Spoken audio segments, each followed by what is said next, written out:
Hi, good morning. കമ്പുവേ. Good morning. ഞങ്ങൾ ഇന്ന് തൃശ്ശൂരാണ് സർവീസ് ചെയ്യുന്നത്. അപ്പൊ ഇതിനു മുമ്പ് ഒരു വീഡിയോ ചെയ്തായിരുന്നു.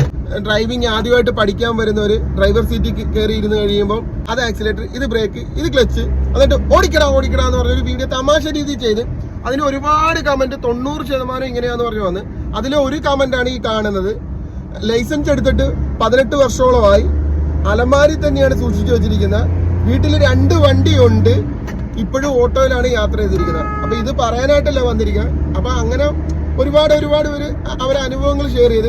ഇനി ഒരൊറ്റ കാര്യം കൂടെ ചോദിക്കാനാണ്, നിങ്ങൾ ലൈസൻസ് എടുത്തവരാണോ അല്ലെങ്കിൽ ലൈസൻസ് എടുക്കാനായിട്ട് പോകുന്നവരാണോ, ഡ്രൈവിംഗ് പഠിക്കാനായിട്ട് പോകുന്നവരാണോ? എങ്കിലും നിങ്ങളിപ്പം പഠിച്ചുകൊണ്ടിരിക്കുമ്പോൾ അല്ലെങ്കിൽ പഠിച്ചു കഴിഞ്ഞവര് ഒരേ വഴിയിൽ തന്നെയാണ് യാത്ര ചെയ്യുന്നത് ഡ്രൈവിംഗ് ക്ലാസ്സിൽ. ജസ്റ്റ് ഒരു തമാശക്ക് വേണ്ടിയാണ്. നിങ്ങളുടെ അനുഭവം നിങ്ങൾ കമന്റ് ആയിട്ട് അറിയുക. ഒരു കാരണവശാലും ഒരു ഡ്രൈവിംഗ് സ്കൂളുകാരനെ ഇൻസൾട്ട് ചെയ്യുകയല്ല. ഞങ്ങൾ ഇട്ട വീഡിയോയിൽ ഒരുപാട് പേര് അനുഭവങ്ങൾ അവർ കമന്റ് ബോക്സിൽ വന്ന് പറഞ്ഞു. എന്ന് പറയുന്നത് ഡ്രൈവിംഗ് പഠിച്ചുകൊണ്ടിരിക്കുന്നവരും ഡ്രൈവിംഗ് പഠിച്ച് ലൈസൻസ് എടുത്തവരും ഒരേ വഴിയിൽ തന്നെയാണ് ഡ്രൈവിംഗ് സ്കൂളിലെ വണ്ടിയിൽ യാത്ര ചെയ്യുന്നത്. എങ്കിൽ തീർച്ചയായിട്ടും നിങ്ങൾ കമന്റ് ചെയ്യുക. ഞങ്ങൾ തൃശ്ശൂര് പോയിട്ട് വരാം. കാരണം കുറച്ച് നാളായി തെറിയെല്ലാം കേട്ടിട്ട്. അപ്പൊ ഒന്ന് തെറിയേക്കാൻ വേണ്ടി മാത്രമാണ്.